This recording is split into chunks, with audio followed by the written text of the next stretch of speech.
Trump भाई साहब कितने वॉलेटाइल है, मार्केट से ज्यादा अगर कोई वॉलेटाइल है तो वो है डोनाल्ड ट्रम्प। हम अगर आज बात करें एसेट क्लासेस जो सबसे ज्यादा लोग इन्वेस्ट जिसमें करते हैं वो क्या होता है, इक्विटी होता है, लैंड होता है, गोल्ड होता है, सिल्वर होता है और आजकल क्रिप्टो करेंसीज को भी हम कहेंगे। तो इनमें इतना ज्यादा वाइड डिफरेंस आते जा रहा है कि लोगों को समझ में ही नहीं आ रहा। सिल्वर लास्ट एक साल से अगर मैं बात करूं तो 180% चढ़ गया। India is the largest consumer of gold पूरी दुनिया में। ये डॉलर को इतना तवज्जो क्यों दिया जा रहा है, कभी सोचा आपने? देखिए इतिहास के पन्नों में सब कुछ लिखा हो, पर मैं थोड़ा सा सरलता से मैं इसको बताता हूं। आपके पॉडकास्ट में आज पहली बार मैं डंके की चोट पे ये कह रहा हूं कि ये यूएस डॉलर जो इतना ज्यादा हर कोई बोलता था ना यूएस डॉलर, इसका दबदबा आने वाले 15 से 20 साल में खत्म भी हो सकता है। अभी चलिए बिकॉज मुद्दा छूट ही गया तो बोल ही देता हूं मैं। सिल्वर हर जगह चल रहा है, आपने तो सुना होगा आए दिन। अभी हमने बात करी 180% चल गया।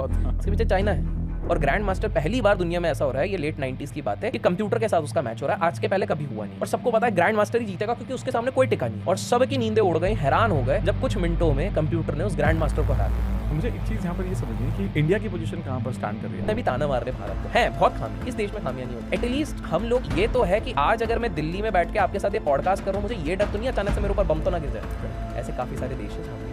करंट सिचुएशन क्या है शेयर मार्केट की? और ये ना एक शक्ति होती है अमित भाई, स्टॉक मार्केट में कुछ लोगों के पास है, आप भी शायद कुछ लोगों को जानते होंगे, वो जिस लेवल पे जिस चीज को छूते हैं वो वहां से पलट उसके जिस म्यूचुअल फंड में आपने लगाया हुआ है उसमें कौन से स्टॉक कौन से डेट है वो आपको पता है? नहीं पता है, बट स्टिल लगा रहे हो क्योंकि आपको पता है। फाइनेंस इन्फ्लुएंसर सबने बताया हुआ है, अभिषेक भाई ने बोला, संजय भाई ने बोला है, तो मतलब एसआईपी तो करनी पड़ेगी। करेक्ट। इसको कहते हैं अनइंटेंडेड इन्फ्लोस। 24,000 करोड़ हर महीने हर क्वार्टर इस हिसाब से आ रहा है। हेलो दोस्तों, रीडर बुक्स क्लब के एक और जोरदार पॉडकास्ट में आपका बहुत बहुत स्वागत है। आज का ये पॉडकास्ट बहुत ही खास होने वाला है क्योंकि आज हम कुछ ऐसे टॉपिक्स पर बात करने वाले हैं, ऐसे मुद्दों पर बात करने वाले हैं जो हर किसी के लिए जानना बहुत ज़्यादा ज़रूरी है। अभिषेक भाई, आपका हमारे पॉडकास्ट में बहुत बहुत स्वागत है। Thank you so much. आज तो बहुत सारे टॉपिक है हमारे पास बात करने के लिए, लेकिन अभी सबसे इम्पॉर्टेंट है कि आज के टाइम में जो करंट सिनेरियो चल रहे हैं, महंगाई भी कह रहे हैं बहुत चल रही है, रिसेशन भी चल रहा है, बहुत कंट्रीज़ में लड़ाइयाँ भी चल रही हैं, डॉलर ऊपर नीचे, इंडियन रुपी ऊपर नीचे, इतनी सारे जो सर्कमस्टांसेस हैं। डू यू सी कि द एंटायर वर्ल्ड जो फाइनेंशियल इकोनॉमी है एंटायर वर्ल्ड की, वो बहुत ज़्यादा अनसर्टेन है फिलहाल? बिल्कुल अनसर्टेन तो है अमित भाई। देखिए आपने जैसे फैक्टर्स बताए उसको अगर कुछ डाइवर्सिफाई करके मैं बताऊं, क्लासिफिकेशन करके, तो पहला जियोपॉलिटिकल टेंशन्स बहुत हैं। जियोपॉलिटिकल टेंशन्स क्यों हैं? क्योंकि रशिया यूक्रेन का वॉर रुका नहीं है। अगर आप सऊदी वाले एरियाज पे भी जाते हैं, मिडल ईस्ट तरफ भी जाते हैं, वहाँ पर कुछ ना कुछ कभी ईरान के साथ चल रहा है, कभी किसी गाजा वाला युद्ध चल रहा है, कुछ ना कुछ चल रहा है। इवन आप इंडिया के आसपास के मुल्कों में भी देखेंगे तो आए दिन आपने सुना होगा नेपाल में कभी हो जाता है, कभी श्रीलंका में हो जाता है। तो पहला ऑन द वॉर फ्रंट काफ़ी अनसर्टनिटी है, दैट इज नंबर 1। दूसरा पॉलिटिकल फ्रंट पे भी देखोगे तो जो सबसे बड़ी पावर यूएस पावर है, वहां पर भी आपको अनसर्टेनिटी दिख रही है। वहां पर तो अलग ही किस्सा चल रहा है। वहां का प्रेसिडेंट वहां के सेंट्रल बैंक के चेयरमैन को ताने मार रहे हैं। एग्जाम्पल के तौर पे डोनाल्ड ट्रंप वहां के प्रेसिडेंट हो गए और पॉवेल साहब हो गए। वो सीधे पॉवेल साहब को ऐसे ऐसे अपशब्द, आप खुद सोचो, मतलब एक तरीके से आप समझो सेंट्रल बैंक मतलब जैसे हमारे इधर आरबीआई, ठीक है, और प्रेसिडेंट मतलब यहाँ के प्रधानमंत्री समझ लेते हैं। मतलब आप सोचो यहाँ के प्रधानमंत्री हमारे आरबीआई के चेयरमैन को बुरा भला, और ऐसा भी कि ये साला नालायक है, ये टुच्चा इंसान है, ये बेकार इंसान है, और ऐसे शब्द जो मैं खुद भी नहीं कह सकता हूं। अब जस्ट इमेजिन करो उस पोजीशन की एक डेकोरम होती है, वो तक भूल के। इतना ही नहीं, पॉवेल साहब और ट्रंप साहब की तब से ऐसी लड़ाई चल रही है कि अब उनके ऊपर उन्हीं के देश के प्रेसिडेंट ने इंक्वायरी बिठा दी है कि भाई ये चोरी डकैती करी है इसने। तो सीन क्या हुआ था, ट्रंप भाई साहब कितने वॉलेटाइल है, मार्केट से ज्यादा अगर कोई वॉलेटाइल है तो वो है डोनाल्ड ट्रंप। करेक्ट। अब डोनाल्ड ट्रंप के किस्से देखिए, 2018 में जब वो प्रेसिडेंट बने तो उस समय पे क्या हुआ कि पॉवेल साहब क्या कर रहे थे कि धनाधन इंटरेस्ट रेट बढ़ा रहे थे। सिंपल अक्षरों में समझे, जब भी इंटरेस्ट रेट बढ़ाएंगे तो वो बिजनेसेस के लिए इतना अच्छा नहीं होता है। तो ट्रंप साहब बोले, अरे तू पागल है क्या, क्या कर रहा है मेरी इकोनॉमी में, तू ये सारी चीजें कर रहा है, बढ़ने नहीं दे रहा, तो पागल है। पहले इतना किया। फिर 2022 में कोरोना आया। कोरोना के समय पे जो वहां की फेड थी, उन्होंने बोला भाई इकोनॉमी में बहुत नेगेटिविटी हो जा रही है, बचने का एक ही तरीका है, जितने हो सके प्रिंट करो डॉलर, छापो। और उन्होंने इंटरेस्ट रेट धनाधन कम कर दिए। तो ट्रंप भाई साहब फिर पलट गए, क्या देव मानुस है भाई, ये तो बहुत ही बढ़िया इंसान है, बहुत बढ़िया, करो। उसके बाद क्या हो गया कि आने वाले 4 साल में उन्होंने करीब धीरे धीरे धीरे करके 11 बार हल्का हल्का हल्का करके 5% तक बढ़ा दिया। फिर बोले तू साला फिर मेरे पीछे पड़ा हुआ है। तो फिर क्या हो गया, 2025 अप्रैल मई की बात है, तो ट्रम्प भाई साहब ने देखा कि ये जो पावेल साहब जहां जो दिया गया है इनको, जहां पर फेड बैठती है, वहां पर क्या हुआ है, तो वहां पर करीब कुछ मतलब 2000 करोड़ के आसपास का रेनोवेशन सारी चीजें हुई थी। तो बोल दिया पावेल तो अपने आप को पैलेस में रख रहा है, अपने आप को राजा समझ रहा है, गवर्नमेंट का पैसा खा रहा है, और ये करके पीछे पड़ के अब उनके एसोसिएट्स ने, ट्रम्प के एसोसिएट्स ने उन पे इंक्वायरी चढ़ा दी है। पावेल साहब बोलते कि भाई मेरे को तो देश के हिसाब से देखना पड़ेगा ना कि कब इंटरेस्ट रेट बढ़ाना है कब घटाना है, मैं कोई बायसनेस नहीं ले सकता हूं। तो ये एक एरिया हो गया जहां पर पॉलिटिकल टर्मोइल भी यूएस में एक अलग चल रहा है, मतलब फेड वर्सेस ये चल रहा है। डोनाल्ड ट्रम्प चाहते हैं कि भैया तुम रेट कम ही रखो, मेरे को दिखाना है मेरी सरकार में सब कुछ अच्छा हो रहा है, सब बढ़िया हो रहा है, और पावेल साहब का भरोसा नहीं है। तो ये वाली चीज दूसरी चीज हो गई है। तीसरी चीज आप देखोगे एसेट क्लासेस भी, जैसे हम अगर आज बात करें एसेट क्लासेस जो सबसे ज्यादा लोग इन्वेस्ट जिसमें करते हैं वो क्या होता है, इक्विटी होता है, लैंड होता है, गोल्ड होता है, सिल्वर होता है, और आजकल क्रिप्टो करेंसीज को भी हम कहेंगे। तो इनमें इतना ज्यादा वाइड डिफरेंस आते जा रहा है कि लोगों को समझ में ही नहीं आ रहा।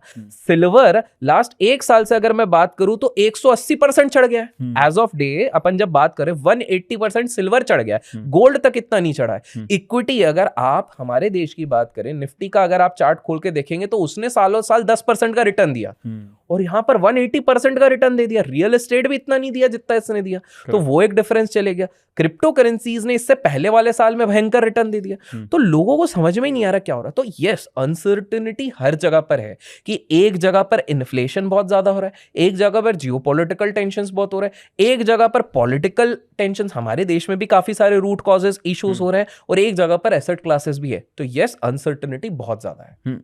एक ना मैं बेसिक सवाल आई एम श्योर बहुत लोगों को मदद करेगा, बहुत बेसिक है कि डॉलर का जो प्राइस है वर्सेस इंडियन रुपी का जो प्राइस है, ठीक है, ये इसका इतना ज्यादा इम्पैक्ट कैसे पड़ जाता है कि डॉलर जब ऊपर जा रहा है, कुछ लोग जब इंडियन रुपीस के बारे में बात करते हैं वो ये भी बात करते हैं कि इंडियन रुपी जब नीचे गिर रहा है एज कम्पेयर टू डॉलर, तो कुछ लोग तो बोलते हैं ये तो बड़ा खराब हो रहा है, लेकिन बहुत सारे इकोनॉमिस्ट बोलते हैं ये तो बहुत अच्छा है। इसको ना बहुत सिंपल तरीके से मैं समझा देता हूँ आपके पूरे व्यूअर्स को, एक बार में समझ में आ जाएगा, और वो समझ में आया तो लाइक कर देना भाई। बहुत सिंपल तरीके से बताता हूँ।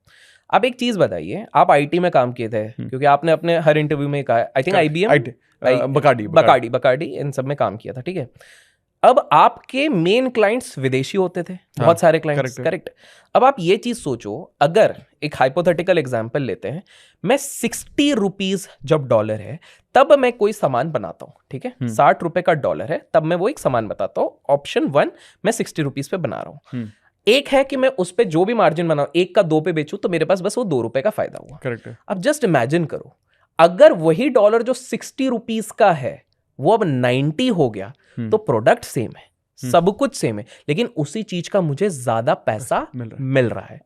बनाई मैंने उतने में ही है। मैंने 30 की बनाई थी, मैं $1 पे बेच रहा था जो 60 का था, मैंने अभी भी 30 पे बनाई है, लेकिन मैं डॉलर पे बेच रहा हूं। अब वो डॉलर 90 का अगर हो गया तो मेरा मुनाफा बढ़ गया, करेक्ट।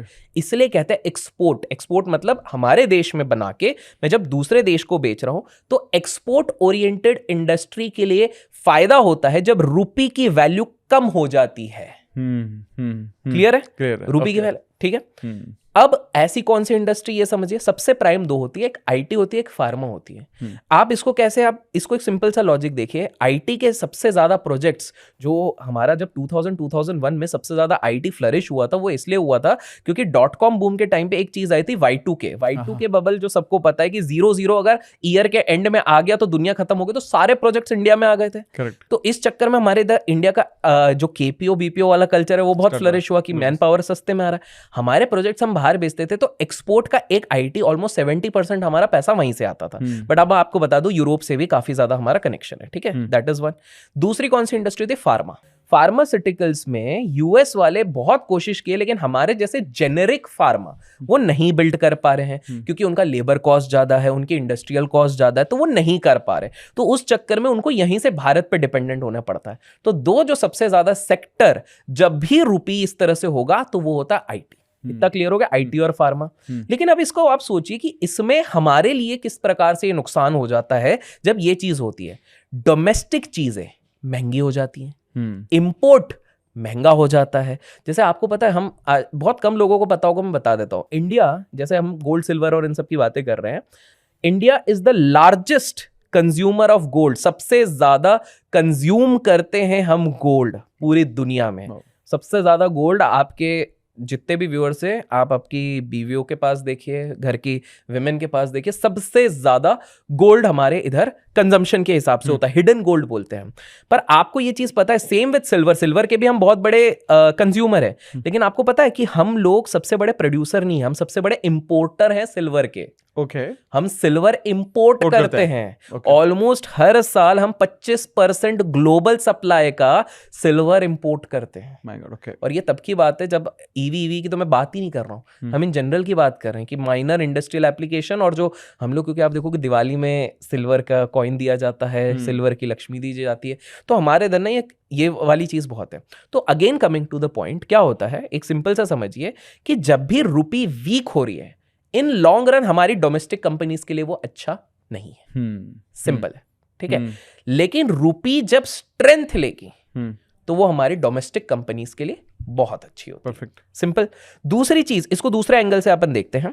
लेट्स से एक व्यक्ति सोचेगा, आप इन्वेस्टर के माइंडसेट से देखो, क्या होता है कि विदेशियों के लिए ये चीज फायदे हो जाती है। क्यों? क्योंकि जो विदेशी, एग्जाम्पल देखिए, जो विदेशी बोलता था कि यार 60 रुपए का डॉलर है, ठीक है, जब 60 रुपए का डॉलर है, मुझे पता है कि डॉलर स्ट्रेंथ होगी और इनकी इकोनॉमी वीक होगी, तो मैं जब इधर पैसे डालूंगा, अगर इक्विटी ने मुझे रिटर्न भी नहीं दिया ना, तो वो जब 60 से 90 होगा तब भी तो मेरे को फायदा हो ही रहा है ना। मतलब बिना सोचे समझे मेरे को कुछ साल में कुछ परसेंटेज तो फायदा हो रहा है। तो इस तरह से पूरी तरीके से। अच्छा, और जस्ट बिकॉज, अब मैं थोड़ा कंटेक्स्ट समझा दूं, क्योंकि आपकी व्यूअर्स के ना दिमाग में क्वेश्चन आएगा, शायद आपके दिमाग में कि डॉलर को इतना तवज्जो क्यों दिया जा रहा है, कभी सोचा आपने? तो बताता हूँ इसके ऊपर। देखिए, इतिहास के पन्नों में सब कुछ लिखा हुआ है, और मैं थोड़ा सा सरलता से मैं इसको बताता हूँ।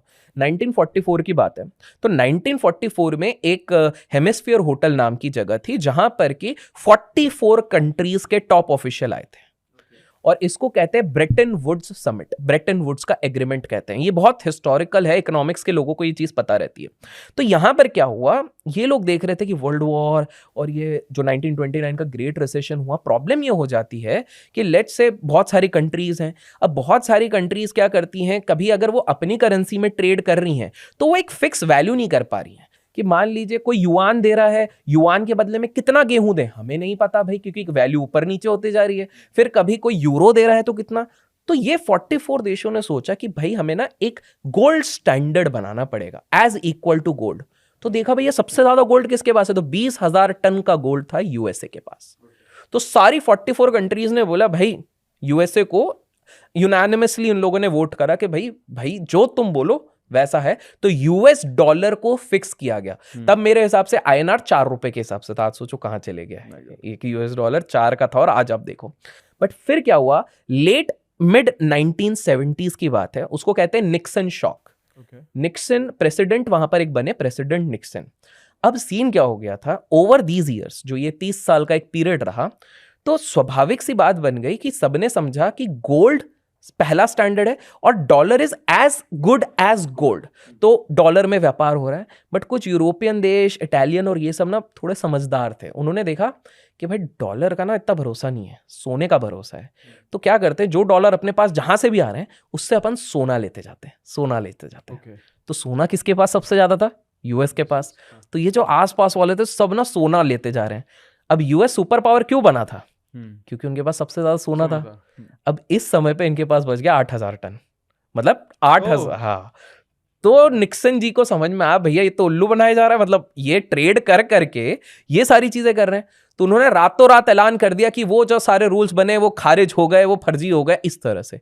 तो वो एक निक्सन शॉक लग गया उस समय पे कि भाई अचानक से, मतलब आप देख रहे हो यूएस अपना दबदबा कैसे किस तरह से बनाती रहती है। तो वो बना दिया, तो बोले भाई ये तो दिमाग खराब हो गया इसमें। फिर एक कंसेप्ट आया पेट्रो डॉलर का, कि अरब वालों ने इतना व्यापार कर लिया था, इतना व्यापार कि बोले भाई क्या क्या कर रहे हो तुम, कैसे? बोले आप टेंशन मत लो, आपको ना हम मिलिट्री सपोर्ट देंगे, आपके पास बहुत तेल के खदाने हैं तो प्रोटेक्शन चाहिए, आप मिलिट्री करेंगे, बदले में ना आप सारी चीजें हमारे इधर डॉलर से करो, सारी चीजें आप हमारे इधर इन्वेस्टमेंट करो, आप इधर करो, हम बाकी सारी चीजें करेंगे। तो अरब वालों के रिश्ते इस तरह से उधर से बने। तो घूम फिर के आप देखिए कि यूएस डॉलर को तब से ये ज्यादा वेटेज मिले। लेकिन आपके पॉडकास्ट में आज पहली बार मैं डंके की चोट पे ये कह रहा हूं कि ये यूएस डॉलर जो इतना ज्यादा हर कोई बोलता था ना यूएस डॉलर, इसका दबदबा आने वाले 15 से 20 साल में खत्म भी हो सकता है। बिकॉज देखिए जियोपॉलिटिकल टेंशन आप देख रहे हो, ट्रम्प भाई साहब इतने विचलित क्यों हो रहे हैं? क्योंकि अचानक से एक दिन तस्वीर आती है कि मोदी जी चाइना के president as well as Russia के प्रेसिडेंट साथ में घूम रहे हैं। तो कहीं ना कहीं ये सारे देशों को समझ में आ गया है कि भैया ये सामने वाला व्यक्ति जो उधर यूएस अब चला रहा है ये बावला इंसान है। ये कब क्या करेगा किसी को कोई भरोसा नहीं है। तो धीरे धीरे, क्योंकि अब जब वो टैरिफ वाला ड्रामा शुरू हुआ, रेसिप्रोकल टैरिफ करके हम पे 50% लगा दिया, तो इन लोगों ने बोला भैया ये तो भरोसे लायक इंसान नहीं है, तो अपन धीरे धीरे छुपके अपनी टैग टीम बनाना शुरू करते हैं, अपनी टीम बनाना शुरू करते हैं। और ये कहीं ना कहीं ट्रम्प ताऊ को भी समझ में आ रही है कि ये सारी चीजें क्या। तो धीरे धीरे करके अभी क्या हो रहा है कि यहाँ पर बहुत ज्यादा इवन ब्रिक्स नेशन बोलते हैं, जो ब्रिक्स नेशन होते हैं, आज आपको पता है 42 कंट्रीज वेट कर रही है एप्लीकेशन डाल के कि हमको भी ब्रिक्स में ले लो भैया, ब्रिक्स में। बट अभी इन्विटेशन वो खोल नहीं रहे। अभी क्या है कि ब्रिक्स में सबसे powerful, to be very honest, is China की। तो अभी इतने जल्दी करेंसीज कुछ बदलेंगे नहीं। और आप देखो इतिहास गवाह है, कभी भी कोई चीज ना स्टैंडर्ड हमेशा के लिए नहीं रहा है। करेक्ट। एक जमाना था जब बहुत सालों पहले राजा महाराजाओं के समय पे सोने की मुद्रा लो, ये लो, अशर्फिया लो, ये सब था। फिर उसके बाद कोई एक समझदार व्यक्ति आया, उसने बोला भाई इतना सारा सोना कहाँ लेके जाएंगे, चोरी डकैती हो जाती, क्या करें? तो फिर चाइना में कोई बंदा बैठा था, उसने पेपर करेंसी निकाल दी। बोला चलो ठीक है। उससे भी पहले, सोने से पहले चलता था बार्टर सिस्टम कि भाई मेरी बकरी के जगह पे तू 2 बोरी गेहूं ले आ, पर उसमें सिमिलैरिटी नहीं होती थी, सिमेट्री नहीं होती थी, तो वो बंद हुआ। फिर वो पेपर करेंसी आई, फिर क्रिप्टो आया। तो आप देखिए फिर डॉलर जो मैंने इवेंट बताया है। तो एनीवेज किसी भी करेंसी या किसी भी चीज का ये जो पूरा ट्रांजैक्शन होता है वो 200 साल के अंदर वो चेंज हो ही जाता है। तो I think with in the next 20 years ये चीज बदलेगी और हमारी डॉलर पे डिपेंडेंस, अब वो क्या हो सकता है वो आई कैन नॉट से। अभी चाइना की दबदबा है तो कहीं ना कहीं एसोसिएटेड नेशंस भी सोचेंगे कि नहीं इतना भी नहीं, बिकॉज चाइना भी कम नहीं है। चाइना का भी जब मूड आता है वो कुछ भी कर सकता है उस हिसाब से। तो वो वाली चीज वो कर रहे हैं। लेकिन और चाइना तो यार बहुत षड्यंत्र वाला है, वो मैं बताऊंगा बहुत अभी चलिए, बिकॉज मुद्दा छूट ही गया तो बोल ही देता हूं मैं। सिल्वर हर जगह चल रहा है, आपने तो सुना होगा आए दिन। अभी हमने बात करी 180% चल गया, इसके पीछे चाइना है। अब आप समझिए, देखिए भारत का एक अलग डायनेमिक है। चाइना ने बहुत मतलब क्या क्या सोचते हैं। पहली बात, चाइना ने सबसे पहली चीज क्या की, उसने 15-20 साल पहले ईवी पे काम शुरू करा। ठीक है। ईवी की बैटरीज, ईवी के सोलर पैनल्स पीवी, इस पे लगता है silver paste. Correct. EV vehicles utilise 70 to 80% of this silver component. तो इन्होंने बोला पूरी दुनिया हम पे डिपेंड होंगे, जल करना सबको ईवी है। तो सबसे पहले ये, अच्छा सबसे ज्यादा रिफाइनिंग अगर ग्लोबली कहीं पर होती है सिल्वर की रिफाइनिंग, मैं माइनिंग नहीं बोल रहा हूँ, वो चाइना पे होती है, पॉलिशिंग। तो सबसे पहले उन्होंने पूरा सप्लाई को कंट्रोल कर लिया। अब उन्होंने जनवरी 2026, लेटेस्ट बताता हूं उन्होंने क्या क्या, जनवरी 2026 में चाइना ने एक रूल बना दिया, उनकी सरकार ने, कि हमारे पास एक्सपोर्ट लाइसेंस का ये रूल बन गया। Only These 40 to 45 export oriented companies जो हमको पसंद है, जो हमारे रूल्स को फॉलो करती है, वही ग्लोबल सप्लाई कर सकती है, बाकी नहीं। तो अब आप समझो पूरी दुनिया को अगर पहले 200 कंपनी सप्लाई करती थी, अब 44 हो गई। तो जो सप्लाई चेन, क्योंकि लैग होगा ना, क्योंकि एक ही पे इतना अब ऑर्डर हो गया। तो अब आप सोचो, अब आप सोचो पूरा सप्लाई चेन। और चाइना की एक और चीज बताता हूं, जो बस जस्ट बिकॉज आपका पॉडकास्ट लोग सुन रहे हो, मैं कहीं नहीं बोल रहा हूं, इधर बताता हूं आपको एक चीज पता है। चाइना वालों ने और एक शाणेपंती क्या करी, चाइना वाले ना डेटा बहुत अच्छी स्टडी करते। 2007-8 में जब यूएसए में लेमन ब्रदर का क्राइसिस हुआ तो चाइनीज वाले साइड में देख रहे थे कि भाई हमने बहुत इन्वेस्टमेंट कर दिया और इसके कारण घाटा हो सकता, तो उन्होंने बहुत मैनिपुलेट करके अपने इन्वेस्टमेंट तो जैसे तैसे बचा लिया। इस बार उन्होंने देखा कि भैया ये यूएस वाले ना बड़े ऐसे ही करते हैं, मतलब मन मौजी, इनको लेवरेज दे दो, उधार का पैसा दे दो, तो लगे रहते हैं।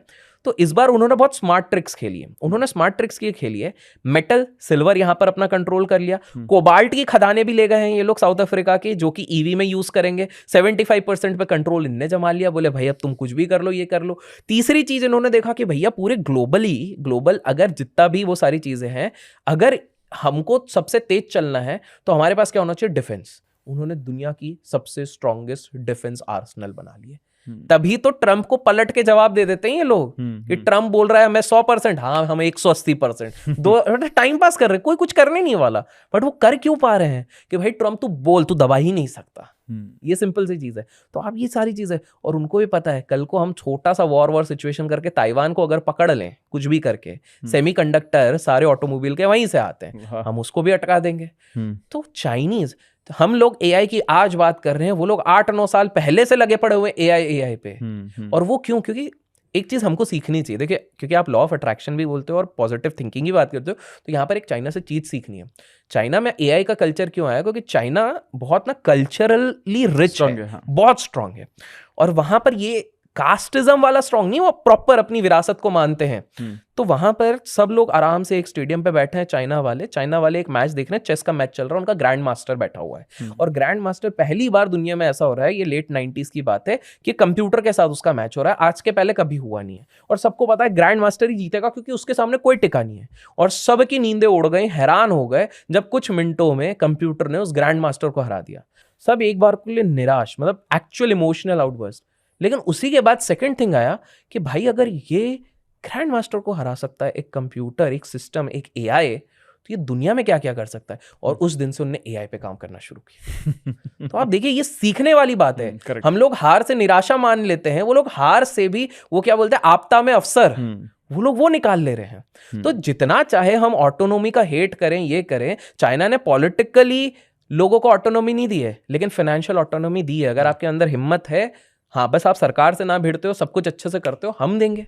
आप खुद सोचो। दूसरा उनका फायदा देखो, उनकी लोकल कंजम्पशन इतनी ज्यादा है कि उनको इंपोर्ट का ज्यादा कुछ लगता ही नहीं है। तभी तो वो बोलते हैं कि चाइनीज लोग इतना प्रोड्यूस पूरी दुनिया में माल डाल देते हैं। सिंपल सा है। हमारे बीच में इंडिया में 10 साल पहले चाइना के कितने माल बिक रहे थे, चाइना मार्केट लगते थे, आपको ध्यान होगा, है ना। तो वो सोचो, तो वो भी हमको अप्रिशिएट करना पड़ेगा कि भाई उन्होंने अपना तरीका निकाला।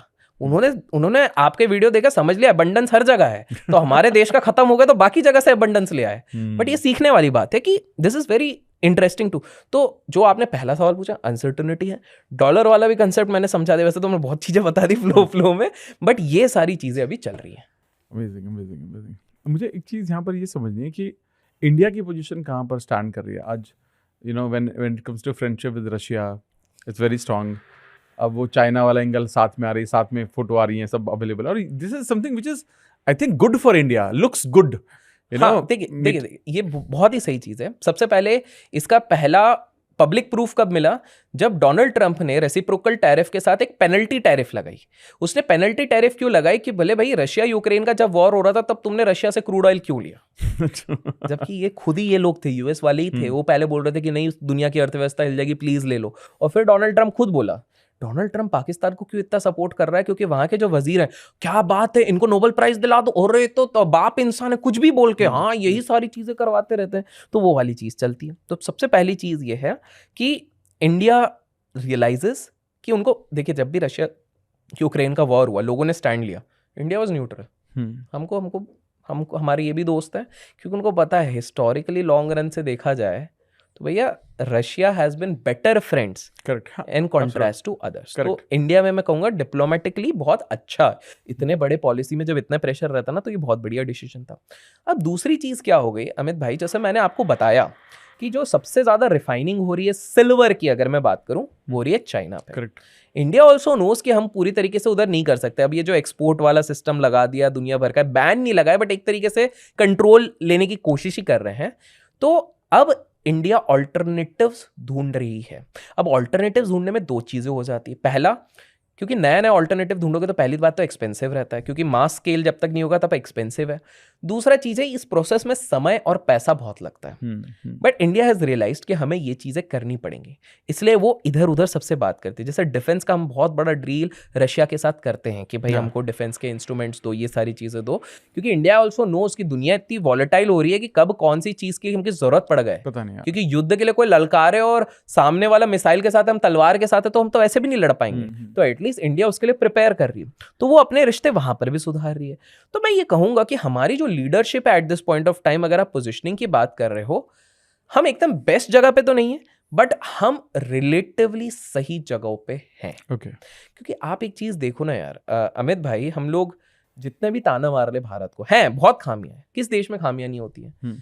एटलीस्ट हम लोग ये तो है कि आज अगर मैं दिल्ली में बैठ के आपके साथ ये पॉडकास्ट कर रहा हूं, मुझे ये डर तो नहीं अचानक से मेरे ऊपर बम तो ना गिर जाए। करेक्ट। ऐसे काफी सारे देश हैं जहां पर ये चीज हो रही है। एटलीस्ट मेरे को ये चीज है कि मैं बाहर चल के किसी के साथ गाली गलौज हो जाए तो मर तो सकते हैं, बट ठीक है एटलीस्ट प्रोबेबिलिटी है।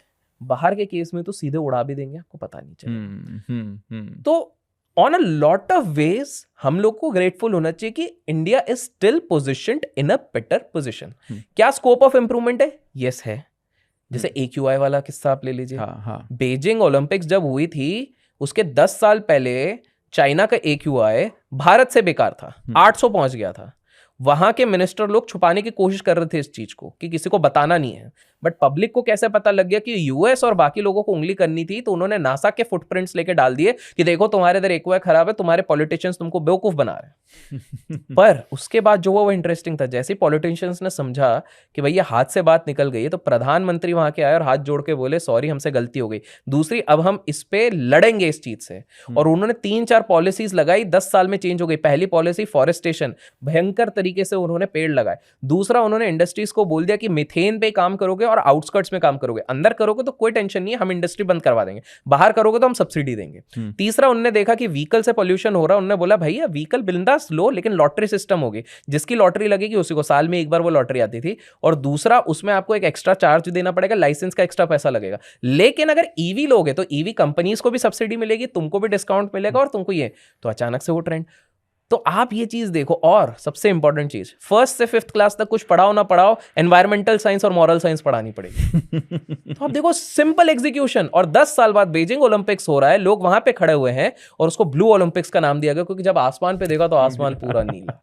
तो पॉलिसी चेंज। तो coming to this point, India is still positioned in better ways, there are scope of improvement, but मेरे को लगता है कि धीरे धीरे धीरे करके हम शायद at least compare to a lot of nations, हम उनसे काफी ज्यादा आगे रहेंगे। सुपर्ब। ओके, अभी करंट सिचुएशन क्या है शेयर मार्केट की इंडियन? देखिए, share market as of now जब अपन बात कर रहे हैं हाईज के आसपास ही है, लेकिन लास्ट 1 साल से आप मोटा मोटी इंडेक्स का रिटर्न देखेंगे तो कुछ दिया नहीं है। स्मॉल कैप स्टॉक्स देखेंगे, मिड कैप स्टॉक्स देखेंगे तो पोर्टफोलियो लाल है। लोग परेशान है कि भैया ये क्या चल रहा है, स्टॉक मार्केट ऊपर जा रहा है, मेरा पोर्टफोलियो तो लाल लाल पड़ा हुआ है कि भैया ऐसा मैंने क्या ले लिया है। और ये ना एक शक्ति होती है अमित भाई स्टॉक मार्केट में, कुछ लोगों के पास है, आप भी शायद कुछ लोगों जानते होंगे, वो जो जिस लेवल पे जिस चीज को छूते हैं वो वहां से पलट जाती है। ये बहुत बहुत बड़ी शक्ति होती है। आपका भी कोई दोस्त है तो उसको जरूर मेंशन कीजिएगा कि भाई आपने अगर पूरा अच्छा खासा वो एसेट क्लास चल रहा है, 100, 500, 200, 1000, आपने 1001 पे लिया, वो टॉप लग गया है बस। उसके बाद वो 600 के ऊपर ही नहीं जा रहा है। तो ये एक शक्ति भी होती है बहुत लोगों के पास, उसके लिए सिद्धियां करनी पड़ती है। ये डार्केस्ट मेडिटेशन होता है। Not the dark.